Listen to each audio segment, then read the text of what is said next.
भारतीय नौसेना समुद्री आत्मनिर्भरता की दिशा में एक महत्वपूर्ण मील का पत्थर हासिल करने जा रही है, क्योंकि रक्षा अनुसंधान एवं विकास संगठन द्वारा स्वदेशी रूप से विकसित एयर इंडिपेंडेंट प्रोपल्शन प्रणाली को आईएनएस खंदेरी, जो कलवरी श्रेणी की दूसरी डीजल इलेक्ट्रिक पनडुब्बी है, पर एकीकृत किया जाएगा।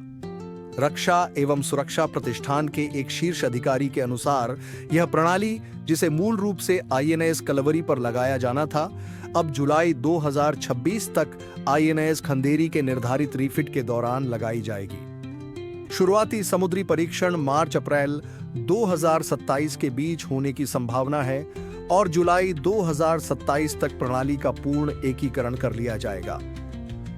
लार्सन एंड टुब्रो और थर्मैक्स जैसे उद्योग भागीदारों के साथ सहयोग में विकसित यह फ्यूल सेल आधारित प्रणाली भारत की पनडुब्बी क्षमताओं में एक बड़ा उन्नयन है, जो हिंद महासागर क्षेत्र में गुप्तता, सहन शक्ति और परिचालन लचीलापन बढ़ाती है।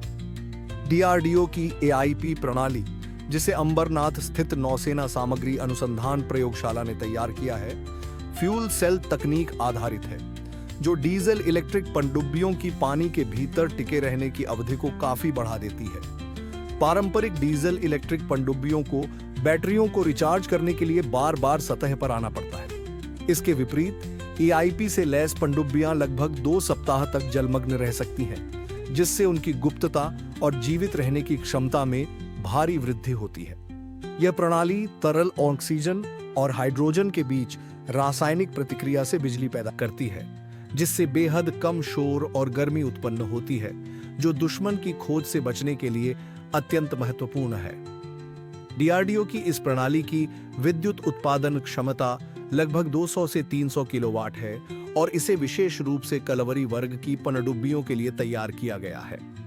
ये पनडुब्बियां फ्रांसीसी स्कॉर्पियन डिजाइन पर आधारित हैं और Mazagon Dock Ship Builders Limited द्वारा निर्मित हैं।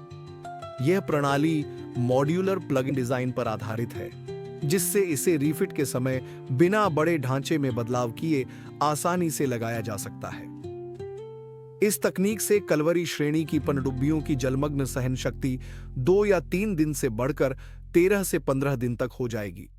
इससे वे पनडुब्बी रोधी युद्ध, खुफिया जानकारी जुटाने और विवादित इलाकों में दुश्मन को रोकने जैसी लंबी अभियानों को आसानी से अंजाम दे सकेंगी।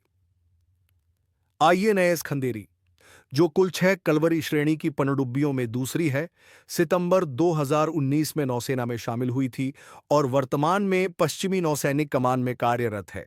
शुरू में इस प्रणाली को आईएनएस कलवरी पर लगाया जाना था, जो दिसंबर 2017 में शामिल हुई पहली पनडुब्बी है, लेकिन विकास और परीक्षण में देरी के कारण इसे अब आईएनएस खंदेरी पर लगाने का निर्णय लिया गया है। जुलाई 2026 में खंदेरी का मिड लाइफ रीफिट मुंबई या विशाखापट्टनम स्थित यार्ड में किया जाएगा, जहां पनडुब्बी के ढांचे को काटकर उसमें एआईपी मॉड्यूल जोड़ा जाएगा। यह जटिल इंजीनियरिंग प्रक्रिया लगभग 1 वर्ष लेगी। इसके बाद विस्तृत हार्बर और समुद्री परीक्षण किए जाएंगे। एआईपी का प्रोटोटाइप, जिसे एनएमआरएल ने एल&टी और थर्मैक्स के साथ मिलकर विकसित किया है, दिसंबर 2025 तक तैयार हो जाएगा। इस प्रणाली का भूमि आधारित कठोर परीक्षण पहले ही किया जा चुका है, ताकि इसके प्रदर्शन, सुरक्षा और विश्वसनीयता को साबित किया जा सके। एक अधिकारी ने बताया कि इस प्रणाली ने थर्मल मैनेजमेंट और फ्यूल सेल एफिशिएंसी जैसे महत्वपूर्ण परीक्षण पास कर लिए हैं। आईएनएस खंदेरी पर इसका एकीकरण भारत के लिए ऐतिहासिक उपलब्धि होगी, जिससे भारत उन चुनिंदा देशों की श्रेणी में शामिल हो जाएगा जिनके पास स्वदेशी एआईपी तकनीक है। रीफिट प्रक्रिया में पनडुब्बी के ढांचे को काटकर एआईपी मॉड्यूल डालना शामिल होगा। यह अत्यधिक सटीक इंजीनियरिंग का कार्य है, ताकि पनडुब्बी की संरचनात्मक मजबूती और गुप्तता की विशेषताओं से कोई समझौता न हो। हार्बर परीक्षण से प्रणाली के एकीकरण की पुष्टि होगी, जबकि मार्च और अप्रैल 2027 में निर्धारित समुद्री परीक्षणों के दौरान सहन शक्ति, शक्ति उत्पादन और मौजूदा प्रणोदन तथा युद्ध प्रणालियों के साथ तालमेल की जांच की जाएगी। जुलाई 2027 तक पूर्ण संचालनात्मक एकीकरण की उम्मीद है, जिसके बाद आईएनएस खंदेरी लंबे समय तक गुप्त अभियानों को सफलतापूर्वक अंजाम दे सकेगी।